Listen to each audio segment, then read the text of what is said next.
سلام علیکہ یا رسول، سلام علیکہ یا حبیبی، سلام علیکہ میرے آقا، سلام علیکہ۔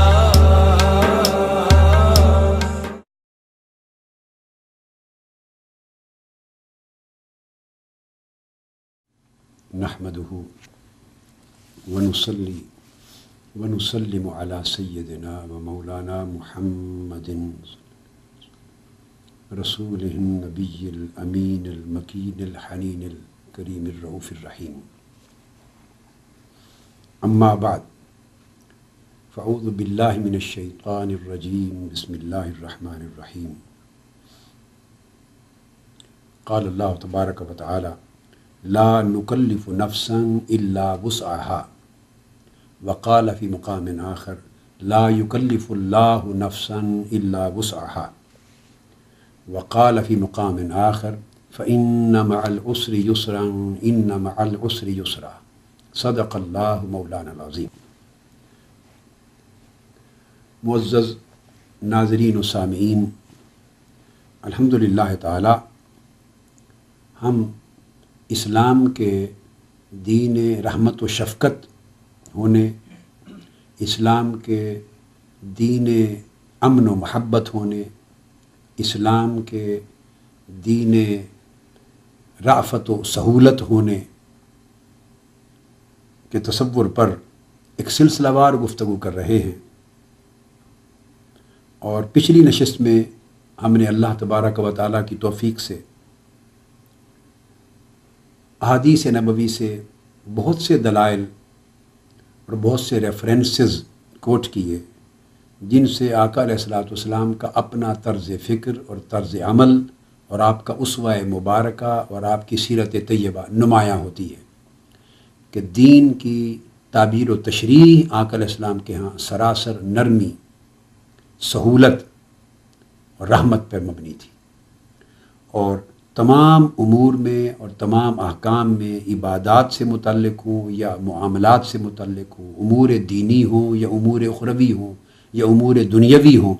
تمام امور اور تمام احکام میں آپ ہمیشہ آسانی کا پہلو مقدم رکھتے، سہولت کا پہلو مقدم رکھے، جس میں نرمی ہوتی اس کو اختیار کرتے، اسی کی تلقین کرتے، اور ہمیشہ دوسروں پر شفقت اور دوسروں کے لیے آسانی مہیا کرنا، یہ آپ کا پسندیدہ اسوہ ہوتا۔ اور آپ کی پوری حیات طیبہ اور آپ کی تمام تشریحات جو احادیث نبوی سے ملتی ہیں، وہ ان قرآنی احکام کی تفسیر تھیں، جس میں اللہ تبارک و تعالیٰ نے بھی فرمایا کہ ہم کسی جان پر اس کی طاقت سے بڑھ کر اسے مکلف نہیں ٹھہراتے، یعنی اسے حکم شرع کا پابند نہیں کرتے، یا اللہ تعالیٰ کسی جان پر اس کی طاقت سے بڑھ کر بوجھ حکم شریعت کا نہیں ڈالتا۔ اور یہ ارشاد الہی کہ بے شک ہر تنگی آسانی کے ساتھ ختم ہو جاتی ہے، بے شک ہر مشکل آسانی اور سہولت کے آنے سے، فراخی کے آنے سے ختم ہو جاتی ہے۔ یہ ایک مزاج ہے جس کا ذکر بار بار قرآن مجید میں بھی آتا ہے اور حدیث نبوی صلی اللہ علیہ وسلم میں آتا ہے۔ اس ضمن میں نے اپنی گفتگو یہاں پہ ختم کی تھی۔ بہت سی وہ احادیث نبوی صلی اللہ علیہ وسلم جس میں صحابہ کرام نے یہ فرمایا، جیسے حضرت عبداللہ ابن عمر رضی اللہ تعالیٰ عنہ کی یہ حدیث روایت کہ جب بھی ہم آقا علیہ الصلوۃ والسلام کے دست یکدست پر بیعت کرتے، کنا اذا بایعنا رسول اللہ صلی اللہ علیہ وآلہ وسلم علی السمع والطاعہ یقول لنا فی ما استطعت او قال فی ما استطعتم۔ جب بھی ہم آقا علیہ السلام کے دست یکدست پر دین و دنیا کے امور میں آپ کی اطاعت کرنے کے لیے بیعت کرتے، تو آپ ہمیشہ یہ فرماتے کہ یہ حکم اس قدر تم پہ واجب ہے جتنی آپ میں استطاعت ہو، طاقت اور ہمت ہو۔ یہ ایک ایکسیپشنل کاز جو نرمی پیدا کرنے، سہولت پیدا کرنے پر مبنی تھی، ہمیشہ آقا علیہ السلام اپنے کلام میں ایڈ فرماتے دوران بیعت، وعدہ لیتے ہوئے۔ اس طرح حضرت جریر بن عبداللہ رضی اللہ تعالیٰ عنہ نے اپنا واقعہ بیان کیا، یہ بھی متفق علیہ ہے، صحیح بخاری اور مسلم میں۔ بخاری کی جو کتاب ہے فی الکتاب والباب السابقین میں آیا ہے، اور صحیح مسلم کی کتاب الایمان میں آیا ہے، اس باب میں کہ ان الدین النصیحہ، امام مسلم نے روایت کیا۔ وہ فرماتے ہیں کہ آقا علیہ السلام کے دست اقدس پر میں نے بیعت کی، بایعت النبی صلی اللہ علیہ وسلم علی السمع والطاعہ فلقننی فیما استطعت۔ میں نے جب آقا علیہ السلام کے دست اقدس پر بیعت کی، سمع و اطاعت کی، تو آپ نے مجھے جب تلقین فرمائی تو اس تلقین میں ساتھ فرمایا کہ جس قدر مجھ میں طاقت اور ہمت ہو اس قدر واجب ہے یہ ہو۔ اب اسی بات کو آج جو یہاں سے جس حدیث کے بیان سے گفتگو شروع کر رہا ہوں وہ حضرت امیمہ بنت رقیقہ رضی اللہ تعالی عنہا وہ بیان کرتی ہیں۔ وہ فرماتی ہیں کہ قال اتیت رسول اللہ صلی اللہ علیہ وآلہ وسلم فی نسوۃ بایعنہ علی الاسلام۔ میں عورتوں کے ایک وفد میں آقا علیہ السلام کی بارگاہ میں حاضر ہوئی، عورتوں کا ایک گروہ تھا، وفد تھا، اور ہم سب نے آقا علیہ السلام کے دست اقدس پر اسلام کے لیے بیعت کی۔ اور دست اقدس پر بیعت کا مطلب یہ ہوتا کہ آپ ان کو کپڑا تھما دیتے اور کپڑے کا ایک دامن ایک کونا وہ پکڑتی اور ایک کونا آقا علیہ السلام پکڑتے۔ عورتوں کا ہاتھ اپنے ہاتھ میں نہیں لیتے تھے وقت بیعت، یہ آقا علیہ السلام کا طریق تھا، یہی طریق شریعت ہے۔ فقلنا یا رسول اللہ صلی اللہ علیہ وسلم، ہم نے عرض کیا یا رسول اللہ نبایعک علی ان لا نشرک باللہ شیئا۔ اس طرح مختلف چیزیں گنوائیں، یا رسول اللہ ہم آپ کے دست اقدس پر بیعت کرتی ہیں کہ ہم اللہ کے ساتھ شرک نہیں کریں گی، ہم کبھی چوری نہیں کریں گی، ہم کبھی بدکاری کا ارتکاب نہیں کریں گی، ہم اپنی اولادوں کو جیسے بچیاں پیدا ہوتی زندہ قتل نہیں کریں گی، ہم کسی پر بہتان تراشی نہیں کریں گی، ہم کسی بھی آپ کے حکم کی خلاف ورزی اور نافرمانی نہیں کریں گی۔ فرماتی ہیں کہ ہم نے آقا علیہ السلام کی بارگاہ میں بیعت کے وقت یہ فرمایا، عرض کیا، جب ہم یہ کہہ چکی تو جواب میں فقال رسول اللہ صلی اللہ علیہ وسلم، ہم نے یہ نہیں کہا، یہ آقا علیہ السلام نے جواباً کہا فی مستطعتن و اطقتن۔ آقا علیہ السلام نے فرمایا ان ساری باتوں میں جس قدر تم میں استطاعت اور طاقت ہو اور جس قدر تمہارے اندر ہمت اور صلاحیت ہو، یہ آقا علیہ السلام نے ایڈ کیا کہ یہ سب کچھ تمہارے اوپر اتنا واجب ہے جتنی تمہارے اندر استطاعت اور طاقت ہے کرنے کی، طاقت سے زائد واجب نہیں۔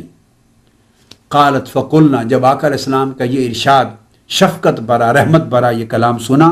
فقلنا ہم نے کہا اللہ و رسولہ ارحم بنا من انفسنا، ہم نے کہا اللہ اور اس کے رسول صلی اللہ علیہ وآلہ وسلم ہمارے اوپر ہماری جانوں سے بھی زیادہ رحمت اور شفقت فرمانے والے،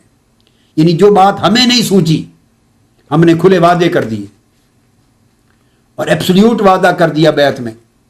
ہمیں خیال نہیں آیا کہ ہم اپنے لیے کوئی گنجائش رکھیں، ممکن ہے اس میں سے کوئی کام کسی سٹیج پر کسی سچویشن میں ایسا ہو جائے کہ ہماری طاقت سے بڑھ جائے، استعداد سے بڑھ جائے،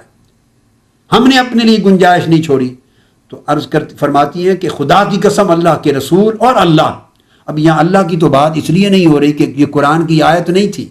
آیت تو نہیں اتری، تو آقا علیہ السلام کا فرمان تھا، حدیث نبوی تھی، فی مستطعتن و اطقتن، آقا علیہ السلام کا ارشاد تھا، آیت قرآنی نہیں تھی، مگر حضور کا ارشاد ہی تو اللہ کا ارشاد ہوتا ہے، رسول جو بولتا ہے وہ اللہ کی طرف سے بولتا ہے، وما ینطق عن الهوى ان هو الا وحی یوحی، اس لیے حضور کے ہر فرمان کی جب بات آتی تو ساتھ اللہ کا اس میں پاک شامل کیا جاتا۔ تو اللہ کا رسول ہمارے اوپر ہماری جانوں سے بھی زیادہ رحم و شفقت فرمانے والا ہے۔ اس حدیث کو امام مالک نے روایت کیا الموطا میں، امام حمیدی نے المسند میں روایت کیا، امام بخاری کے شیخ ہیں، امام احمد بن حنبل نے مسند میں روایت کیا، امام نسائی نے اپنی سنن میں روایت کیا، اور ابن ماجہ نے سنن میں روایت کیا، اور امام ترمذی نے بھی، امام ابن حبان میں بھی، امام حاکم نے بھی، اور ان سب نے اس کو حدیث صحیح قرار دیا۔ اب اس سے آپ ان تمام نصوص صریحہ سے اور احادیث نبوی کی بڑی واضح دلالت سے یہ بات ثابت ہو جاتی ہے کہ آقا علیہ السلام کی ساری تعلیمات دین کی اور ساری تلقینات اور جملہ احکام اور جملہ قوانین وہ مبنی بر یسر ہیں، آسانی پر مبنی ہیں، سہولت پر مبنی ہیں، استطاعت کے مطابق اس حد تک مبنی ہیں، رحمت و شفقت پر مبنی ہیں، اور کہیں بھی کسی جگہ کسی سطح پر دین اسلام میں نہ شدت کی گنجائش ہے، نہ تنگ نظری کی گنجائش ہے، نہ انتہا پسندی کی گنجائش۔ یہ شدت پسندی، انتہا پسندی ٹوٹلی خلاف اسلام اور خارج از اسلام ہے۔ اب اسی تصور کو ایک اور حدیث ہے جو وہ بھی متفق علیہ صحیح بخاری اور مسلم میں آئی ہے. حضرت انس بن مالک رضی اللہ تعالیٰ عنہ نے روایت کیا. انہوں نے کہا کہ آقا علیہ السلام نے فرمایا یسروا ولا تعسروا وبشروا ولا تنفروا. آقا علیہ السلام نے فرمایا کہ لوگو تم امت کے لیے، انسانیت کے لیے، دوسرے طبقات کے لیے اور لوگوں کے لیے، صحابہ کرام کو حکم دیا تم ہمیشہ جب دین کی دعوت دو، دین کی تبلیغ کرو، دین کے احکام ان تک پہنچاؤ، احکام کی وضاحت کرو، دین کے احکام پر عمل کرنے کی دعوت دو، تبلیغ کرو، جب دین کو نافذ کرو. ہر مرحلے پر صحابہ کرام کو فرمایا یسروا، لوگوں کے لیے آسانیاں پیدا کیا کرو، آسانی پیدا کیا کرو. ولا تعسروا، کبھی تنگی، شدت اور سختی پیدا نہ کیا کرو، یہ خلاف دین ہے. یہ آقا علیہ السلام کا میسج تھا تمام صحابہ کے لیے اور قیامت تک تمام امت کے لیے، تمام دعات کے لیے، تمام علماء کے لیے، تمام کارکنان تحریک اسلام کے لیے، اور عمر بھر دین کی دعوت اور دین کے نفاذ کا فریضہ انجام دینے والے تمام افراد کے لیے جن کے ہاتھ میں دین کا علم اور جھنڈا ہے. فرمایا یسروا ولا تعسروا، جہاں بھی جاؤ جن سے خطاب کرو، جن پر دین اسلام کی دعوت دو اور جن پر دین اسلام نافذ کرو، اور اپنی زندگی میں بھی ہمیشہ آسانی پیدا کرو، ماڈریٹ طریقے سے، سافٹلی، کائنڈلی، لینینس اور کنوینینس کے ساتھ دین کا نفاذ اور دعوت دو. ولا تعسروا، اور کبھی تنگی نہ کرو، شدت کی راہ اختیار نہ کرو، انتہا پسندی اختیار نہ کرو، سختی کا طریق اختیار نہ کرو. اور پھر وبشروا ولا تنفروا، اور دین اس طریقے سے ان کے سامنے پیش کرو، اس انداز کے ساتھ پیش کرو، دین کی وہ صورت، وہ شکل، وہ فارم، وہ مینیفیسٹیشن، اس طرح کا تعارف دین کا ان کے سامنے رکھو کہ انہیں دین کی بات ان کے لیے خوشخبری لگے، ان کے دل میں فرحت آ جائے، خوشی محسوس کریں، ان کے دل کھل اٹھیں، اس کے قبول کرنے میں فرحت اور خوشی پائیں. ولا تنفروا، اور لوگوں کو سختی اور شدت کے طریق سے دین سے متنفر نہ کرو. اب آپ بولیے کون سا پہلو باقی رہ گیا ہے آج جس کی دین اسلام کی تعلیم کی ضرورت ہے، جو بات کہی جا رہی ہے، جس وجہ سے میں یہ سلسلہ وار گفتگو اس موضوع پہ کر رہا ہوں، اور اس کو تاجدار کائنات صلی اللہ علیہ وآلہ وسلم نے وضاحت کے ساتھ اور صراحت کے ساتھ اور پوری کلیئرٹی کے ساتھ اور تبیین کے ساتھ 15 صدیاں پہلے بیان نہیں فرماتی. کون سی بات رہ گئی؟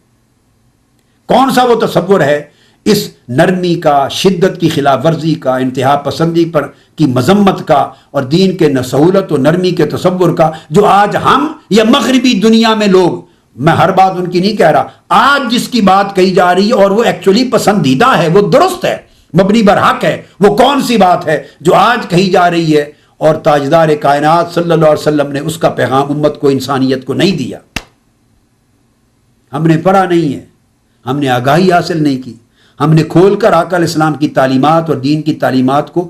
مآخذ اور مصادر سے سمجھنے کی کوشش نہیں کی. خواہ سیکولر مائنڈڈ ہیں، خواہ ایکسٹریمسٹ ہیں، ریلیجیس ایکسٹریمسٹ ہیں، انتہا پسند اور شدت پسند ہیں، اور خواہ وہ جدیدیت پسند ہیں کہ جو جدیدیت کے نام پہ ٹوٹلی سیکولرزم، لا دینیت اور لا مذہبیت کو فروغ دیتے ہیں. ان کو دین کا نقشہ اور دین کا تصور معلوم نہیں، انہوں نے تکلیف گوارا نہیں کی کہ دین کو پڑھ لیں، اگر خود پڑھنا نہیں آتا تو کسی پڑھے ہوئے سے سیکھ لیں، سمجھ لیں. وہ بغیر پڑھے، بغیر سمجھے ہی خود بخود اپنے آپ کو سب سے بڑا پڑھا ہوا، سمجھا ہوا سمجھ لیں. یہ مجبوری ہے اور یہ پریشانی کا باعث بنتی ہے یہ سوچ. اب یہ تو تھا عمومی حکم تمام صحابہ کرام کے لیے. اب اگر یہ حدیث جو متفق علیہ میں نے کوٹ کی، یہ صحیح بخاری کی کتاب العلم میں ہے اور صحیح مسلم کی کتاب الجہاد و سیر میں. امام مسلم نے کتاب الجہاد و سیر میں بیان کیا، یعنی وہ بیان کرتے ہیں کہ یہ صحابہ کرام کو جہاد پر بھیجتے ہوئے، مغازی پر بھیجتے ہوئے، سفر پہ بھیجتے ہوئے آقا علیہ السلام تعلیم دیتے کہ یاد رکھنا تمہارا مقابلہ غیر مسلموں سے ہوگا، نئی اقوام سے ہوگا، نئی طبقات سے ہوگا، نئی تہذیب اور نئی ثقافت سے تمہارا انٹریکشن ہوگا. یاد رکھنا اسلام کا نرمی کا چہرہ پیش کرنا، سختی اور شدت کے ساتھ اسلام کو پیش نہ کرنا. اسلام کو اس طرح رحمت اور شفقت والا بنا کے پیش کرنا کہ انہیں بشارت محسوس ہو، خوشخبری لگے، وہ نفرت محسوس نہ کرے. امام مسلم کا اسے کتاب الجہاد و سیر میں لانے کا مقصد یہ سمجھانا ہے کہ ان مواقع پر آقا علیہ السلام نے یہ تعلیم دی. یعنی وہ مواقع جو غیر مسلموں سے، کفار سے، دشمنوں سے، اعداء سے ٹکر لینے کے مواقع تھے، این ٹکر لینے کے مواقع پر نرمی، شفقت اور رحمت اختیار کرنے کو حکم دیا جا رہا ہے، اور شدت اور سختی ترک کرنے کو حکم دیا جا رہا ہے اسلام کے باب میں۔ اب اگلی حدیث، ان النبی صلی اللہ علیہ وآلہ وسلم بعث معاذا الی الیمن، کہ حضور علیہ السلام نے حضرت معاذ بن جبل رضی اللہ تعالیٰ عنہ کو یمن ڈپیوٹ کیا، متعین کر کے فرمایا، یمن کا جج بنایا، گورنر بھی بنایا، مختلف اپوائنٹمنٹس ہوئی ان کی، الگ الگ وقتوں میں ذمہ داریاں ملی۔ جب ان کو وہاں متعین کیا تو فقال، تو ان کو بھیجتے ہوئے آقا علیہ الصلوۃ والسلام نے حضرت ابو موسیٰ اشعری کو بھی، حضرت معاذ بن جبل رضی اللہ تعالیٰ عنہ کو، دونوں کے موقع پر فرمایا، فقال یسرا ولا تؤثرا وبشرا ولا تنفرا۔ یہ حدیث متفق علیہ۔ اسی طرح جیسے حکم تمام صحابہ کرام کو جمع کے صیغے میں تھا، ان کو تثنیہ کے صیغے میں دو کو بھیجتے ہوئے اسپیشل آرڈرز کیے، انسٹرکشن دی، فرمایا دین کے لیے آسانی پیدا کرنا، دین کو آسان بنا کر پیش کرنا، لوگوں کے لیے آسانیاں پیدا کرنا، اور لوگوں کے لیے تنگی اور شدت کی راہ اختیار نہ کرنا، لوگوں کے لیے خوشخبری کے طور پر دین کو پیش کرنا، ایسی سچویشن نہ بنانا احکام دین کی تعلیم میں کہ لوگوں کو نفرت ہو اور لوگ اچاٹ ہو جائیں اور بھاگ جائیں۔ پھر صحیح مسلم میں ایک اور مقام پر حدیث آتی ہے، اور اس میں امام مسلم روایت کرتے ہیں کہ جب کبھی آقا علیہ الصلوۃ والسلام کسی صحابہ کرام کے کسی گروہ کو روانہ کرتے، کان رسول اللہ صلی اللہ علیہ وسلم اذا بعث احدا من اصحابہ فی بعض امرہ قال بشروا ولا تنفروا ویسروا ولا تعسروا۔ جب بھی کسی کو بھیجتے، امام مسلم نے اس کو روایت کیا، تو آقا علیہ السلام کا معمول تھا کہ ہر ایک کو بھیجتے ہوئے صحابہ کرام میں سے جس کو بھی جس ڈیوٹی پر، چونکہ اسلام پھیل رہا تھا، لوگ صحابہ کرام کو بلاتے تھے، آقا علیہ السلام کی خدمت میں درخواست کرتے، آپ بطور داعی بھیجتے، کسی کو بطور مبلغ بھیجتے، کسی کو بطور مصلح بھیجتے، کسی کو بطور قاضی بھیجتے، کسی کو جہاد پر بھیجتے، کسی کو سفر پہ بھیجتے، مختلف امور کے لیے ان کی انجام دہی کے لیے آقا علیہ السلام بھیجتے تھے، مختلف قبائل میں، مختلف طبقات میں، مختلف خطوں میں، ہر ایک کو بھیجتے ہوئے، چونکہ ان کا انٹریکشن یا نو مسلم نئے نئے اسلام قبول کرنے والوں سے ہوتا، اور ایٹ دا سیم ٹائم اس کمیونٹی میں، سوسائٹی میں غیر مسلم بھی ہوتے، یہود و نصارہ بھی ہوتے، کفار بھی ہوتے، تو غیر مسلموں سے بھی ہوتا، ہر ایک کے لیے آقا علیہ السلام کا یہ سٹینڈرڈ انسٹرکشن تھی جو ہر شخص کو دی جاتی کہ اسلام آسانی کا نام ہے، سہولت کا نام ہے، تنگی اور شدت کا نام نہیں، اسلام خوشخبری کا نام ہے، نفرت کا نام نہیں۔ پھر ایک اور حدیث ہے جسے ابو ہریرہ رضی اللہ تعالیٰ عنہ روایت کرتے، اور وہ بیان کرتے ہیں اس حدیث کو، اور یہ حدیث بھی متفق علیہ ہے جو اب کوٹ کر رہا ہوں، یعنی صحیح بخاری اور صحیح مسلم دونوں میں امام بخاری اور امام مسلم نے ان کو اتفاق کے ساتھ روایت کیا ہے۔ ابو ہریرہ رضی اللہ تعالیٰ عنہ فرماتے ہیں کہ آقا علیہ الصلوۃ والسلام ایک دن مسجد میں تشریف فرما تھے، صحابہ کرام بھی بیٹھے، مجلس ہے، صحابہ کرام آقا علیہ الصلوۃ والسلام کی بارگاہ میں مجلس میں حاضر ہیں۔ ایک عربی آیا، دیہات کا رہنے والا ایک شخص، نو وارد، پہلی بار آقا علیہ السلام کی مجلس میں آیا ہے، اس کو زیادہ صحبت نہیں ملی اور اس نے تعلیم اور تربیت نہیں پائی، آقا علیہ السلام کی بارگاہ میں آیا، اسے پیشاب کی حاجت ہوئی، بوجھ ہوا، اب جگہ اس کو معلوم نہیں تھی، اس زمانے مسجد کے ساتھ تو یہ چیزیں ٹوائلٹس ہوتے نہیں تھے اور طہارت خانے نہیں ہوتے تھے، تو اب اس کی واقفیت بھی نہیں تھی، سو اس نے مسجد نبوی کے سین میں ہی پیشاب کر دیا، بال فی المسجد، مسجد کے سین میں پیشاب کر دیا۔ صحابہ کرام اس کی طرف دوڑے، یہ بخاری مسلم میں متفق ہے، اور سختی کرنے کے لیے کہ تمہیں عقل نہیں، تمہیں حیا نہیں ہے، بے ادبی، اللہ کے گھر میں مسجد میں پیشاب کر دیا اور آقا علیہ السلام کے سامنے بیٹھے پیشاب کر دیا۔ صحابہ کرام اس کی طرف دوڑے، آپ نے دیکھا کہ شاید یہ سختی کریں گے، اس کو کوئی تنبیہ کرے گا، کوئی جھنجھوڑے گا اس کو، تو آقا علیہ السلام نے فوری سب کو روک دیا، صحابہ کرام کو، فرمایا خبردار اس کو چھوڑ دو، اسے کچھ نہ کہو، جہاں اس نے پیشاب کیا ہے اس جگہ ڈول بالٹی پانی کی بھر کے پانی گرا، بہا دو، اس کے سامنے پانی بہا دو، اس کو سمجھ آ جائے گی خود بخود تمہارا عمل دیکھ کر کہ مسجد میں پیشاب نہیں کرتے، اس لیے انہوں نے بہا دیا ہے فوری طور پر۔ اور یہ حکم دے کر پھر آقا علیہ السلام نے فرمایا فَإِنَّمَا بُعِثْتُمْ مُيَسِّرِينَ وَلَمْ تُبْعَثُوا مُعَسِّرِينَ، کہ اے صحابہ تمہیں بھیجا گیا ہے لوگوں کے لیے آسانی اور سہولت پیدا کرنے والا بنا کر، اور لوگوں کے لیے تنگی اور شدت پیدا کرنا یہ تمہارا کام اور تمہارا منصب نہیں ہے. تم لوگوں کے لیے شدت اور سختی اور تنگی پیدا کرنے والے نہیں ہو. تم لوگوں کے لیے نرمی، سہولت اور ہر طرح کی آسانی پیدا کرنے والے لوگ ہو. میں نے تمہیں اس مقصد کے لیے ڈیپیوٹ کیا ہے، اس مقصد کے لیے تیار کیا ہے، اس مقصد کے لیے تمہاری تربیت کی ہے. یہ تعلیم دے کر تو ڈول پانی کا، بالٹی پانی کی بھر کے گرا دی، مگر اس عربی کو جس نے کھڑے پیشاب کر دیا تھا سامنے، اسے کچھ نہیں کہنے دیا. یہ آقا علیہ السلام کا عمل رحمت ہے، عمل شفقت ہے، اور عمل سہولت ہے، عمل نرمی اور عمل لطف و کرم ہے. حضرت ابو ہریرہ رضی اللہ تعالیٰ عنہ پھر روایت کرتے ہیں ایک اور حدیث. آقا علیہ الصلوۃ والسلام نے فرمایا، من نفس عن مؤمن کربۃ من کرب الدنیا نفس اللہ عنہ کربۃ من کرب یوم القیامہ ومن یسر علی مؤسر یسر اللہ علیہ فی الدنیا والآخرہ. یہ حدیث صحیح مسلم میں ہے، اور صحیح مسلم کی کتاب و ذکر و دعا میں یہ حدیث آئی ہے. آقا علیہ الصلوۃ طویل حدیث ہے. آقا علیہ السلام نے فرمایا بروایت ابی ہریرہ رضی اللہ تعالی عنہ کہ جس شخص نے کسی مسلمان کی زندگی سے دنیا کے مصائب و آلام اور دنیا کی تکلیفوں اور اذیتوں میں سے ایک تکلیف اور اذیت کا ازالہ کر دیا، ختم کر دی، اللہ تعالیٰ قیامت کی مشکلات میں سے اس کے عوض اس مشکل کو دور کر دے گا. اور ارشاد فرمایا جس شخص نے دنیا میں کسی تنگی اور شدت میں مبتلا شخص کی زندگی سے تنگی دور کر دی، اس کی شدت ختم کر کے اس کے لیے سہولت فراہم کر دی، تو اللہ تبارک و تعالیٰ اس کے بدلے میں اسے دنیا اور آخرت میں دونوں جہانوں میں اس کو سہولت عطا کر دے گا، اس کا بدل عطا کرے گا. تو سہولت فراہم کرنا نہ صرف دین ہے بلکہ عبادت ہے. وہ عبادت کہ اللہ رب العزت اس کی جزا عطا فرماتے ہیں دنیا میں بھی اور آخرت میں بھی. تو گویا ان تمام آیات قرآنی اور احادیث نبوی کا لب لباب یہ ہوا کہ جمیع معاملات میں، عبادت ہوں یا دنیاوی امور ہوں یا اخروی امور ہوں، حضور علیہ السلام نے اور اللہ تبارک و تعالیٰ نے جو دین کے امر کو واضح کیا ہے وہ مبنی پر اعتدال قائم کیا ہے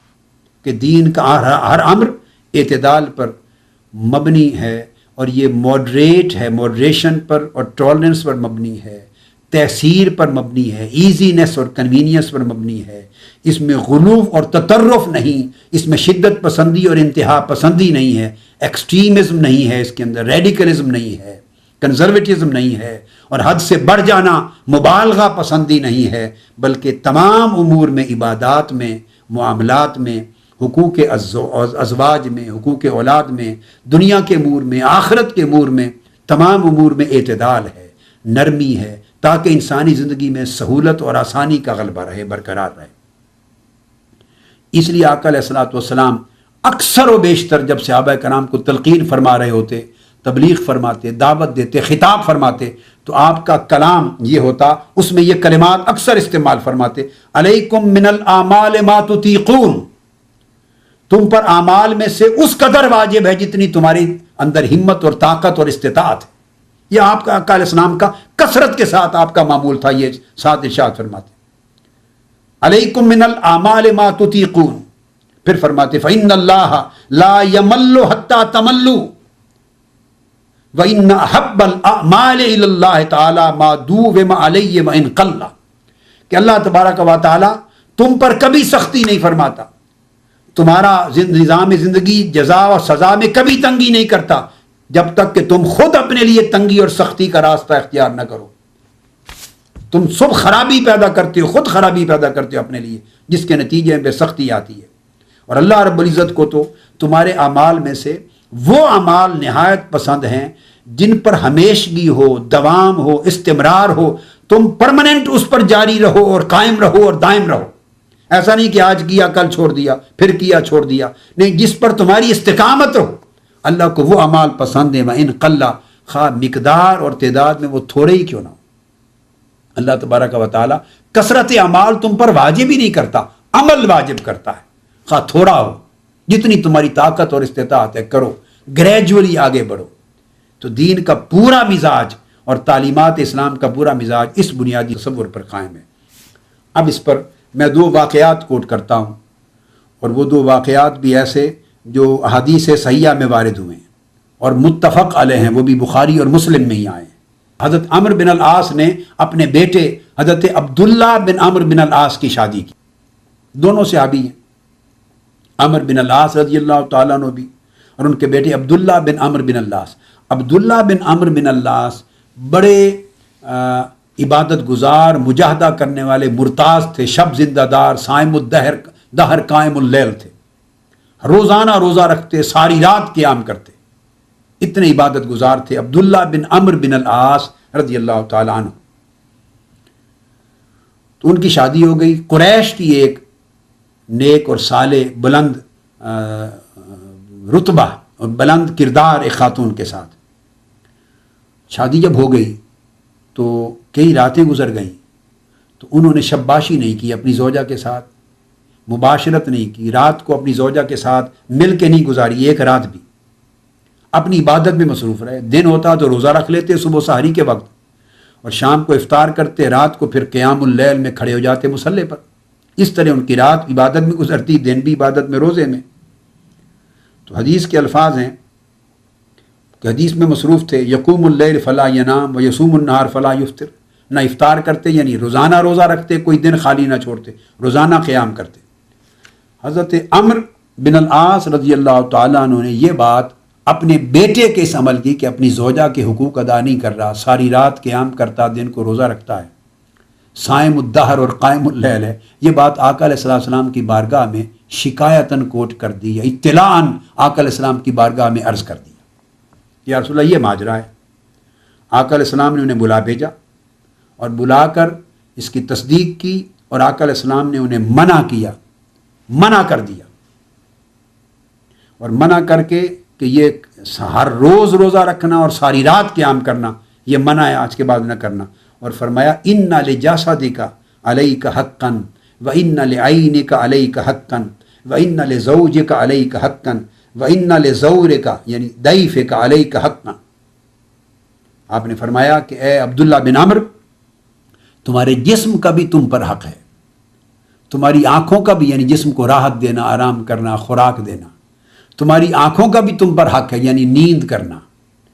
تمہاری بیوی کا بھی تم بھی حق ہے تاکہ اس کو اس کا ٹائم دینا، شادی ہوئی ہے اس کے حقوق ادا کرنا، اور تمہارے مہمانوں کا بھی جو تمہارے گھر آئے ہیں ان کا بھی تم پر حق ہے کہ تم خود نہیں کھانا کھاؤ گے تو وہ کہاں کھائیں گے بیچارے، وہ بھی بھوکے بیٹھے رہیں گے، پیاسے بیٹھے رہیں گے،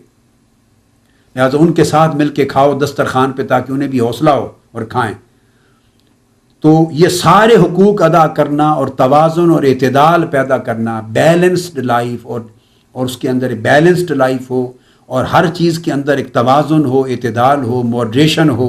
اور نرمی ہو، شدت نہ ہو، اس طرح کی زندگی، اس کا نام دین ہے، اور اس طرح ادا کرو، یہ میری سنت ہے۔ پھر آگے طویل حدیث ہے، تو آقا علیہ السلام نے انہیں سجیسشنز دی، یہ بھی ایک طرز عمل ہو سکتا ہے نرمی کا، کہ یہ بھی ہو سکتا ہے، یہ بھی ہو سکتا ہے، انہوں نے درمیان کا اختیار کر لیا۔ اور پھر عبداللہ بن عمرو بن العاص رضی اللہ عنہ فرماتے ہیں جب میں بوڑھا ہو گیا، خود فرماتے ہیں جب میں بڑھاپا آ گیا، اس وقت میں کہا کرتا تھا، پھر میں اس اپنے معمول کو نہ نبھا سکا، تو میں کہا کرتا تھا کاش جو آقا علیہ السلام نے رخصت دی تھی، مجھے جو ایکسیپشن دی تھی، اور ایک ایزینس کریٹ کی تھی میرے لیے، اور سافٹنس اور کائنڈنس کریٹ کی تھی آقا علیہ السلام نے، نرمی کا راستہ بتایا تھا، رخصت کا راستہ بتایا تھا، کاش میں اس کو اڈاپٹ کر لیتا تو اس عمر سے لے کے آج اس بڑھاپے کی عمر میں بھی میں اس کو جاری رکھ سکتا۔ اب وہ عمل چھوٹ گیا جو جوانی میں تھا۔ اس دن سمجھ آئی کہ آقا علیہ السلام کی تعلیم میں کتنی مداومت اور کتنی استقامت کی راہ ہوتی۔ اسی طرح حضرت ابو الدرداء رضی اللہ تعالیٰ عنہ کے بارے میں بھی آقا علیہ السلام کا ایسا ہی فرمان مروی ہے، حدیث مرفوع ہے، اسے بھی امام بخاری نے روایت کیا ہے کتاب الصوم میں، حضرت ابو الدرداء رضی اللہ تعالیٰ عنہ کے نسبت۔ اسی طرح کا حکم آقا علیہ السلام کا حضرت عثمان بن مظعون رضی اللہ تعالیٰ عنہ کے حوالے سے بھی ہے کہ آقا علیہ السلام وہ تبتل ہر وقت ساری رات قیام کرنا، بلا ناغہ اور ہر ایک سے الگ تھلگ رہنا، آقا علیہ السلام نے ان کو بھی منع کر دیا اور اجازت نہیں دی، ان کے بارے میں بھی حکم ہے۔ اسی طرح آقا علیہ السلام نے حضرت سعد بن ابی وقاص رضی اللہ تعالیٰ عنہ ان کے لیے بھی حکم دیا، بخاری اور مسلم میں متفق علیہ یہ حدیث آتی ہے، تو ان کے لیے بھی اسی طرح اعتدال کا حکم عطا فرمایا۔ تو بے شمار واقعات حدیث نبوی میں ایسے ملتے ہیں جن میں آقا علیہ السلام نے اعتدال کی زندگی، نرمی کی زندگی، جس میں شفقت ہو، رحمت ہو، سہولت ہو، اس سے اختیار کرنے کا حکم دیا ہے، اور شدت اور مبالغہ اور انتہا پسندی عمل اور عبادت میں بھی اس سے ٹوٹلی منع فرما دیا ہے۔ کیونکہ آقا علیہ السلام کی حدیث عبداللہ ابن عباس رضی اللہ تعالیٰ عنہ سے مروی میں پہلے کوٹ کر چکا ہوں پچھلی نشست میں، جس میں آقا علیہ السلام نے فرمایا تھا ایاکم والغلو فی الدین، خبردار دین کے اندر کسی طرح کی نہ مبالغہ پسندی اختیار کرنا، نہ انتہا پسندی اختیار کرنا، نہ شدت پسندی اختیار کرنا، یہ چیز دین میں انسان کو ہلاک کر دیتی ہے۔ اور پہلی امتیں اسی شدت پسندی، انتہا پسندی، مبالغہ پسندی کے باعث ہلاک کر دی گئیں یا ہلاک ہو گئی۔ امت کو منع کر دیا آقا علیہ السلام نے۔ اور حضور صلی اللہ علیہ وآلہ وسلم نے ہمیشہ حیات طیبہ میں توسط کو پسند فرمایا، توازن کو پسند فرمایا، اعتدال کو پسند فرمایا، بیلنس لائف کو اور ماڈریٹ لائف کو، اس طرز عمل کو عین دین قرار دیا۔ اور دین کو بھی قرآن مجید میں کہا گیا امتن وسطن، یہ امت اعتدال کی راہ پر، توازن کی راہ پہ چلنے والی امت ہے۔ دین کو بھی دین وسط کہا، اعتدال پر قائم اپنی تعلیمات والا دین، توازن پر قائم دین۔ امت محمدی کو بھی امت وسط کہا کہ یہ توازن اور اعتدال پر قائم دین ہے۔ جو توازن کی راہ چھوڑتا ہے، ماڈریشن کی راہ چھوڑتا ہے، بیلنس کی راہ چھوڑتا ہے اور شدت پسندی اختیار کرتا ہے، وہ قرآن اور حدیث کی روح سے امت محمدی سے بھی خارج اپنے آپ کو کرتا ہے، اور دین کے دائرے سے بھی خود کو خارج کرتا ہے۔ کیونکہ قرآن نے امت کو امتن وسطن کہا ہے کہ امت محمدی فقط وہ ہے جو اعتدال اور توازن کی راہ پہ ہوگی۔ جو شدت اور انتہا پسندی پہ جائے گا وہ دین کے دائرے سے، امت کے دائرے سے خود کو نکال لے گا۔ ایک اور حدیث وہ بھی متفق علیہ ہے، صحیح بخاری اور صحیح مسلم میں، اور صحیح بخاری کے کتاب النکاح میں آئی ہے، اور امام بخاری نے اسے کتاب النکاح میں باب الترغیب فی النکاح میں داخل کیا، نکاح کی ترغیب دینا، شادی کرنے کی ترغیب۔ اور صحیح مسلم کی کتاب النکاح میں آئی ہے۔ حضرت انس ابن مالک رضی اللہ تعالیٰ عنہ حدیث کے راوی ہیں، وہ فرماتے ہیں کہ آقا علیہ الصلوۃ والسلام کے زمانہ اقدس میں ازواج مطہرات کی خدمت میں 3 عبادت گزار آئے، ایک وفد کی صورت میں عبادت گزار آئے، 3 صحابی جو شب زندہ دار، عبادت گزار، راہب تھے، تارک الدنیا جس طرح ہوتے ہیں، قائم اللیل، صائم الدہر اور تارک الدنیا، 3 افراد کا وفد آیا پوچھنے کے لیے ازواج مطہرات سے، پردے میں جیسے آ کے سوال کرتے تھے صحابہ کرام سے کہ آقا علیہ السلام کے شب و روز میں عبادت کا معمول کیا ہے، تاکہ وہ ان کا خیال تھا کہ ہم اسی کی مطابقت میں اور بڑھ چڑھ کے اپنی عبادت کریں۔ تو انہیں بتایا گیا کہ آقا علیہ الصلوۃ والسلام کا معمول تو یہ ہے، آپ نیند بھی فرماتے ہیں، رات کا تہجد کی نماز بھی پڑھتے ہیں، آپ روزہ رکھتے بھی ہیں، کبھی نہیں بھی رکھتے، آپ کے یہ معمولات ہیں، اعتدال اور توازن پہ قائم ہے آپ کی پوری حیات طیبہ۔ یہ بات سن کر ان تینوں عبادت گزار لوگوں نے، جن کا طرز عمل انتہا پسندی اور شدت پسندی کا تھا عبادت کے معاملے میں، انہوں نے کہا ہمارا کیا مقام کہ ہم آقا علیہ السلام کے ساتھ مل سکیں؟ آقا علیہ السلام تو معصوم ہیں، ان کے اوپر تو گناہ نہیں ہے، وہ تو معصوم ہیں، تو ہم تو گناہگار لوگ ہیں، ہمیں تو گناہوں کی بخشش چاہیے، ہمیں تو اللہ رب العزت کا قرب چاہیے۔ آقا علیہ السلام تو ساری منزلیں پہلے سے حاصل کی ہوئی ہیں، ہم کبھی بھی اس چیز سے پیچھے نہیں رہ سکتے۔ سو ایک نے کہا انا اصوم الدہر فلا افطر، انہوں نے کہا میں آج سے یہ طے کرتا ہوں، اور ان اپنا معمول دیا کہ میں تو ہمیشہ روزہ رکھتا ہوں اور کبھی ایک دن بھی ناغہ نہیں کرتا، اور آئندہ بھی ایسا کروں گا۔ وقال الآخر، دوسرے نے کہا انا اعتزل انا اصلی اللیل ابدا، ایک نے کہا میں ہر رات ساری رات مصلی پہ کھڑا ہو کے قیام کرتا ہوں، عبادت کرتا ہوں، اور کسی ایک رات کا قیام نہیں چھوڑتا۔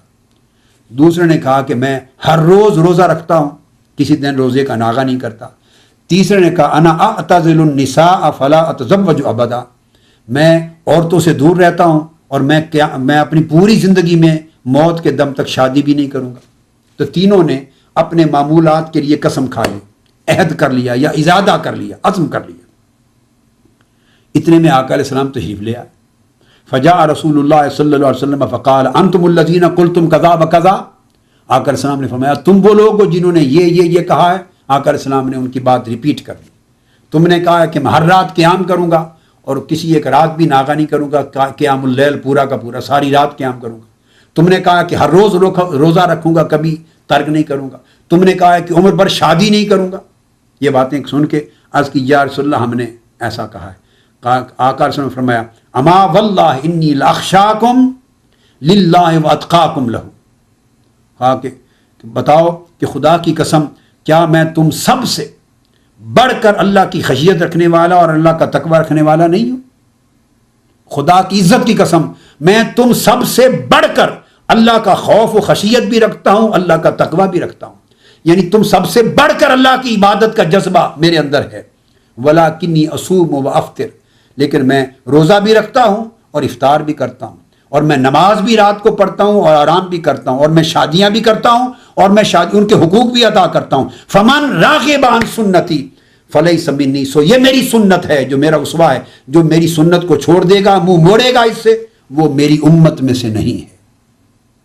یہ معروف حدیث ہے۔ اس موقع پر آقا علیہ السلام نے فرمائی فمن راغب عن سنتی فلیس منی۔ یہ صرف نکاح اور شادی کے موقع پر نہیں بلکہ 3 چیزیں جمع کی تھی، ہر رات قیام کرنا اور بیوی بچوں کے حقوق نہ ادا کرنا، جسم کے حقوق ادا نہ کرنا، آرام نہ کرنا،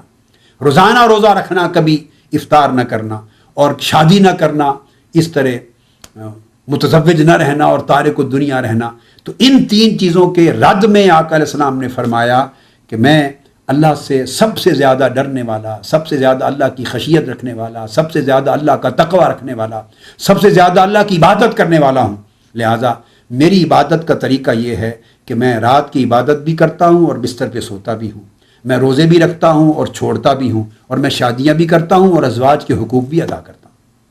سو یہ میری سنت ہے، یہ میرا طرز عمل ہے، یہ میرا شیوا ہے، یہ میرا شعار ہے، یہ میرا اسوہ ہے۔ جو شخص میری اسوہ سنت اور سیرت کو چھوڑ کر نیا طریق اختیار کرے گا وہ میری امت میں سے نہیں ہے، یہ معنی۔ اسی طرح آقا علیہ الصلوۃ والسلام نے ایک اور موقع پر فرمایا، جسے حضرت عبداللہ ابن مسعود رضی اللہ تعالیٰ عنہ روایت کرتے ہیں، فرمایا قال قال رسول اللہ صلی اللہ علیہ وسلم ہلک المتنطعون قالها ثلاثا، ہلک المتنطعون، ہلک المتنطعون، ہلک المتنطعون۔ آقا علیہ السلام نے فرمایا شدت پسند مارے گئے، شدت پسند مارے گئے، شدت پسند ہلاک ہو گئے، انتہا پسند ہلاک ہو گئے، انتہا پسند ہلاک ہو گئے، انتہا پسند ہلاک ہو گئے۔ التنطع جس سے متنطعون ہے، یہ شدت پسندوں کو، انتہا پسندوں کو، مبالغہ پسندوں کو کہا جاتا۔ تو آپ اندازہ کر لیں اس سے بڑا میسج دین اسلام کا اور کیا ہوگا کہ آقا علیہ السلام نے فرمایا ہلاک المتنطعون، دین کے اندر شدت پسندی اختیار کرنے والے ہلاک ہو گئے، دین کے اندر انتہا پسندی اختیار کرنے والے ہلاک ہو گئے۔ اس حدیث کو امام مسلم نے روایت کیا، صحیح مسلم میں کتاب العلم حدیث صحیح ہے، باب بھی اسی عنوان سے قائم کیا کہ شدت پسند اور انتہا پسند ہلاک ہو گئے۔ امام مسلم نے باب بھی یہی قائم کیا ہے کہ ایکسٹریمسٹ، ٹیرورسٹ، ایکسٹریمسٹ ہلاک ہو گئے، باب ہلک المتنطعون۔ اب اس سے زیادہ اسلام کا میسج اور کیا کلیئر ہو سکتا ہے؟ اور آقا علیہ السلام کے فرمان سے، اللہ اور اللہ کے رسول کی آیات قرآنی اور حدیث نبوی سے اس سے زیادہ کلیئرٹی اور کیا ہو سکتی ہے؟ اسلام کا کیس اس سے زیادہ اور کلیئر کیا انسان سمجھے گا؟ اب اس پر ایک اور مثال آقا علیہ السلام کی اپنی حیات طیبہ کی پیش کرتا ہوں۔ آقا علیہ الصلوۃ والسلام اپنی ذات اقدس میں کئی بار ایسا ہوتا، کئی بار، ہمیشہ نہیں، کئی بار ایسا ہوتا کہ ایام وصال، صیام وصال رکھتے، کئی ایام میں مسلسل روزے رکھنے شروع کر دیتے۔ حضرت عائشہ صدیقہ رضی اللہ تعالیٰ عنہا فرماتی ہیں کہ کبھی ایسا ہوتا کہ مسلسل روزے رکھتے بلا افطار، ان کو صیام وصال کہتے ہیں، متصل روزے رکھتے چلے جاتے اور افطار نہ کرتے۔ افطار نہ کرنے کا مطلب یہ کہ کسی ایک دن بھی ناغہ نہ کرتے۔ پھر اور فرماتی ہیں کہ کبھی تو ایسا ہوتا کہ ہم سمجھتے ہیں کہ روزے رکھتے جا رہے ہیں اور کبھی شاید چھوڑیں گے نہیں۔ کبھی ایسا ہوتا کہ جب چھوڑ دیتے، نفلی روزوں کی بات ہے، تو ہم سمجھتے کہ روزے چھوڑ دیے، اب شاید دوبارہ نفلی روزے رکھیں گے نہیں۔ ساری سنت امت کو مختلف طریق سے دیں مگر سختی سے بچا کر۔ اب صحابہ کرام نے دیکھا ان ایام میں، ان دنوں میں جب مسلسل روزے رکھ رہے تھے تو انہوں نے سمجھا کہ یہ سنت بھی شاید ہمارے لیے بھی ہے۔ بعض کام آقا علیہ السلام نے ایسے کیے جو صرف اپنی ذات کے لیے ان کو روا رکھا، امت کے لیے دیکھا کہ اس میں سختی ہے، ان کو روک دی۔ تو صحابہ کرام نے صیام وصال دیکھ کر حضور علیہ السلام کو رکھنے شروع کر دی۔ متواتر حدیث ہے یہ، تواتر کے ساتھ، یہ حدیث متواتر ہے، اور حدیث صحیح ہے اور متفق علیہ ہے، بخاری اور مسلم میں آئی ہے اور کئی طرق کے ساتھ کثرت کے ساتھ روایت ہوئی ہے۔ اور آقا علیہ السلام کا ارشاد کیا ہے، حدیث کیا ہے؟ ان ابی ہریرہ رضی اللہ تعالیٰ عنہ فرماتے ہیں قال قال رسول اللہ صلی اللہ علیہ وسلم، صحابہ کرام کو دیکھا کہ روزے رکھ رہے ہیں، ان کے چہرے زرد پڑ گئے، کچھ کمزور سے ہو گئے، نماز کے لیے قیام میں کھڑا ہونا وہ بھی تھوڑا مشکل سا لگا، کمزوری کے آثار آقا علیہ السلام نے ان کے جسموں پر اور چہروں پر محسوس فرمائے۔ دیکھ کر آقا علیہ السلام نے ان سے پوچھا یہ کیوں کمزوری دیکھ رہا ہوں تمہارے اندر اور تمہارے چہرے کیوں زرد دیکھ رہا ہوں؟ صحابہ کرام آقا علیہ السلام چونکہ ماں باپ سے بھی زیادہ شفیق و رحیم تھے، آقا علیہ السلام کے سوال پر عرض کیا یا رسول اللہ ہم نے آپ کو دیکھا صیام وصال کرتے ہوئے، مسلسل روزے رکھتے، سو ہم نے بھی آپ کی سنت پہ عمل کیا اور ہم نے مسلسل روزے رکھے ہیں، ان کی وجہ سے کمزور ہو گئے ہیں۔ جس پر آقا علیہ السلام نے فرمایا ایاکم والوصال، خبردار آج کے بعد بغیر افطار کے مسلسل روزے نہ رکھنا، منع کر دیا۔ قالوا انہوں نے عرض کیا یا رسول اللہ فإنک تواصل، یا رسول اللہ آپ تو صیام وصال کر رہے ہیں، آپ تو مسلسل بغیر افطار کے روزے رکھ رہے ہیں، ہمیں آپ نے منع فرمایا، اس کی وجہ کیا ہے؟ تو عرض کیا یا رسول اللہ جب یہ سوال کیا تو آقا علیہ السلام نے فرمایا انی لست کہیاتکم انی ابیت یطعمنی ربی ویسقینی، فرمایا اللہ کی عزت کی قسم میں تم میں سے کسی شخص کی مثل نہیں ہوں۔ یہ حدیث متفق علیہ، متفق علیہ حدیث۔ بعض لوگ اس سے یہ بھی، اور پھر فی روایت متفق علیہ بخاری مسلم میں دوسری روایت میں یہ فرمایا ایکم مثلی، تم میں سے کون ایک شخص ہے جو میری مثل ہو؟ تم میں کوئی شخص میری مثل نہیں، تم میں کوئی شخص میری حیت پر نہیں، تم میں کوئی شخص میری مثال نہیں ہے، میں کسی کا مثل نہیں ہوں۔ یہ سارے الفاظ مختلف احادیث میں آئی ہیں اور سب متفق علیہ حدیث ہیں۔ فرمایا انی ابیت، میں رات اس حال میں گزارتا ہوں، یطعمنی ربی، میرا رب خود مجھے اپنے دست شفقت سے کھلاتا ہے، ویسقینی، اور اپنے دست محبت سے پلاتا ہے، اپنے جام محبت سے پلاتا ہے، اپنے دست قدرت سے پلاتا ہے۔ رات کو میرا رب خود مجھے اپنی شان کے لائق کھلاتا اور پلاتا ہے، میں دن کے کھانے پینے کا محتاج نہیں، جب کبھی زندگی میں کھاتا ہوں پیتا ہوں، یاد رکھ لو وہ میری محتاجی نہیں ہے، مجھے تو رب کا راتوں کو کھلانا پلانا کافی ہے، وہ میں کھانا پینا تمہارے لیے سنت بنانے کی خاطر کرتا ہوں۔ کھانا کھاتا ہوں اس وجہ سے نہیں کہ نہیں کھاؤں گا تو میں زندہ نہیں رہوں گا، پیتا ہوں تو اس وجہ سے نہیں کہ میرا جسم محتاج ہے، اگر پیوں گا نہیں تو فوت ہو جاؤں گا معاذ اللہ، زندہ نہیں رہوں گا، نہیں، میں اس دنیاوی خوراک اور دنیاوی مشروب کا محتاج نہیں ہوں، مجھے تو میرے رب کا، مجھے راتوں کو کھانا پلانا کافی ہے، رب کا کھلانا پلانا کافی ہے۔ رات میری اس حال میں، اس شان میں، بارگاہ الہی میں، اس قرب میں گزرتی ہے، اس کیفیت میں گزرتی ہے، اس حال میں گزرتی ہے کہ میرا رب اپنے دست قدرت و شفقت کے ساتھ مجھے کھلاتا بھی رہتا ہے، پلاتا بھی رہتا ہے، اور یہ وہ قربت کا عالم ہے، اور حضور بارگاہ ایزدی میں اللہ کا کھلانا پلانا یہ وہ شان ہے کہ تم اس کا تصور بھی نہیں کر سکتے، اس کو سمجھ بھی نہیں سکتے، اس کی کیفیت کا اندازہ بھی نہیں کر سکتے۔ لہذا وہ شان میرے کھانے پینے کی جس کا تم تصور اور گمان بھی نہیں کر سکتی، کون ہے تم میں سے جو اس شان کا حامل ہو؟ سو ایکم مثلی، کون ہے تم میں میری مثل، کون ہے تم میں میری حیت؟ لست کہیاتکم، میں تمہاری اور تم میں سے کسی شخص کی حیت پر نہیں ہوں۔ تو آقا علیہ السلام نے منع کر دیا صحابہ کرام کو اس سخت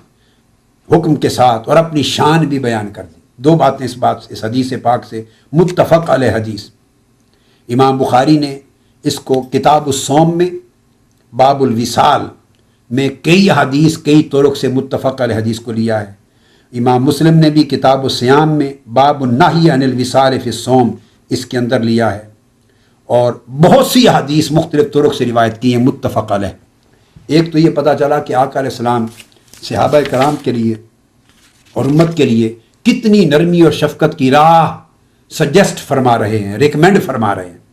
دوسرا یہ بھی کلیئر ہو گیا، بعض لوگ جو قرآن مجید کی آیات اور ان کے معنی اور ان کی کامل معرفت نہ رکھتے ہوئے شور مچاتے ہیں اور نادانی بے خبری کی وجہ سے گستاخی کے مرتکب ہو بیٹھتے ہیں کہ قل انما انا بشر مثلکم، کہ معاذ اللہ اس سے یہ معنی سمجھ لیتے ہیں کہ وہ حضور ہماری مثل ہیں، ہماری طرح کے بشر ہیں، ہماری طرح کے انسان ہیں، معاذ اللہ ہمارے جیسے ہیں، جن کو یہ مغالطہ پیدا ہوتا ہے، وہ توبہ کریں اس کفریہ کلمہ کے ساتھ۔ کون ہے دنیا میں، کائنات میں؟ انسان ہے، بشر تو بشر ہے۔ میں کہتا ہوں عالم ملائک میں کوئی فرشتہ نور ہو کر بھی آقا علیہ السلام کی مثلیت کا دعویٰ نہیں کر سکتا۔ نہ کوئی حضور کی مثل ہے، نہ حضور کسی فرد بشر کی مثل ہے، نہ کسی فرد ملک کی مثل ہے۔ آقا علیہ السلام بے نظیر و بے مثال ہیں۔ وہ جو فرمایا آقا علیہ السلام نے کفار کو مخاطب کیا، اور وہ کفار کو اس لیے مخاطب کیا کہ وہ شور مچاتے تھے کہ ہم کس طرح اس نبی اور رسول کی پیروی کر لیں، ہماری طرح کھاتا پیتا ہے، ہماری طرح بازاروں میں جاتا ہے، ہماری طرح شادی بیاہ کرتا ہے، اس رسول کا زندگی، اس رسول کا سارا شعار حیات ہمارے جیسا ہی، تو ہمارے جیسا بشر ہے۔ قرآن مجید میں درجنوں مقامات پر کفار کے یہ کلمات آئے ہیں۔ نوح علیہ السلام کو کہا گیا، شعیب علیہ السلام کو کہا گیا، دیگر انبیاء کو کہا گیا، جا بجا کہا گیا کہ ہم پیروی نہیں کرتے، ہم اتباع نہیں کرتے، ایمان نہیں لاتے، یہ رسول تو ہماری طرح کا بشر ہے۔ یہ کفار کا کلمہ تھا جو قرآن مجید میں آیا، وہ تو کچھ نہیں سوائے ہماری مثل بشر کے۔ اور پھر وضاحت کرتے وہ کہتے اس لیے ہماری طرح کا بشر ہے کہ ہماری طرح کھاتا پیتا ہے، ہماری طرح گلی کوچا بازار میں جاتا ہے، گھر کا سودا سامان خریدنے، معاملات زندگی کے نبھانے کے لیے، ہماری طرح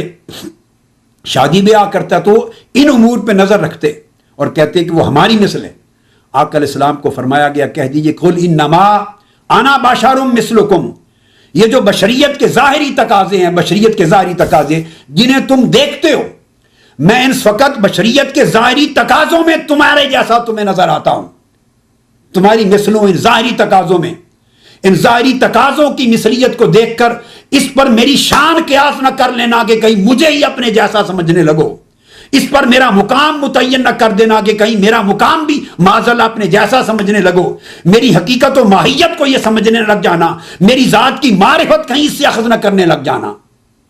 یہ بشریت تو ظاہر ہے، انسان کا ظاہری وجود ہے۔ ہاں میں فقط ظاہری حیات میں، جس کو بشریت کہتے ہیں، ظاہری حیات کے ان تقاضوں میں تمہارے جیسا ہوں، مگر میرا باطن، میری حقیقت، میری شان یہ نہیں ہے جو تم مغالطے میں مبتلا ہو۔ میری شان یہ ہے کہ میرے قلب پر اللہ کا نور اترتا ہے، اللہ کا کلام اترتا ہے، جو زمین و آسمان پہ بھی اترتا تو برداشت نہ کر سکتے، وہ کلام نبی کی ذات پہ اترتا ہے، نبی کے قلب پہ اترتا ہے، خدا مجھ سے مخاطب ہوتا ہے۔ مقام یہ ہے کہ عرش معلیٰ پہ جاتا ہوں، ملائکہ اور جبرائیل جن کے پر جلتے ہیں وہ نیچے رہ جاتے ہیں، میں لا مقام میں جاتا ہوں، میں مقام کعبہ قوسین ادنیٰ پہ جاتا ہوں، بغیر جبرائیل کے خدا براہ راست مجھ سے کلام کرتا ہے، مجھ سے القاء کرتا ہے، اپنا حجاب اٹھا دیتا ہے، میں نور حق بغیر حجاب کے دیکھتا ہوں۔ کون دیکھ سکتا ہے اس کائنات میں؟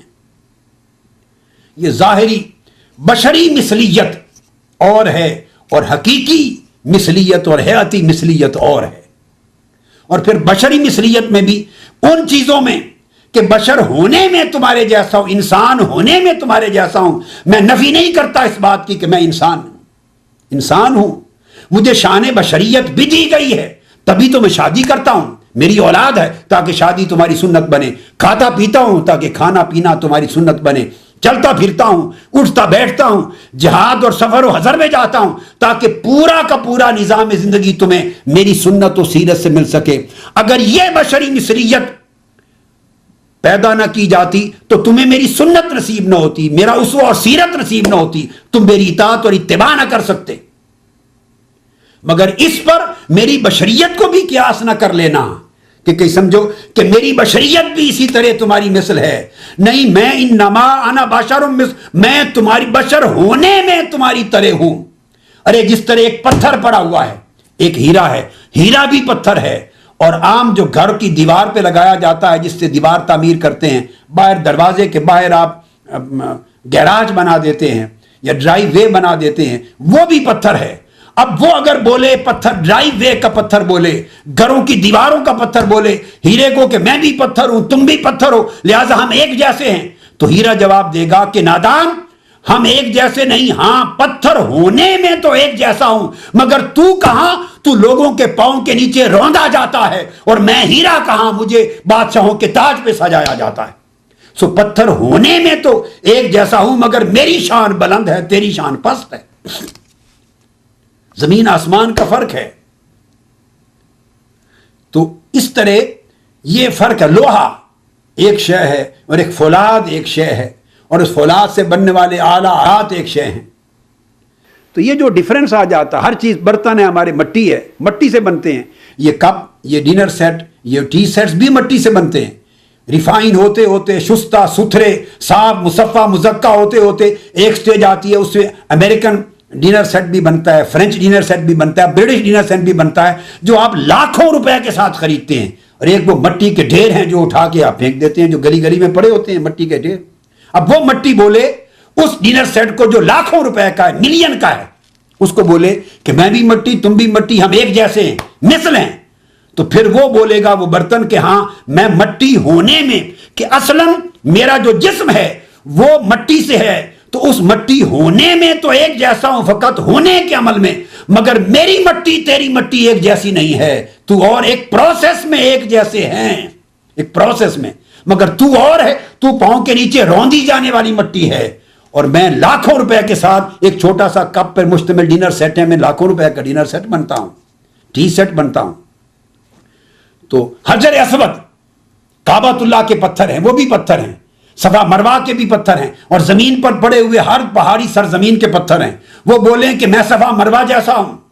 وہ پتھر بولے کہ میں حجر اسود جیسا ہوں، میں کعبۃ اللہ کے پتھروں جیسا ہوں. ارے ان پتھروں کو آپ پاؤں سے ٹھکراتے ہیں، اس پتھر کو آ کے چومتے ہیں،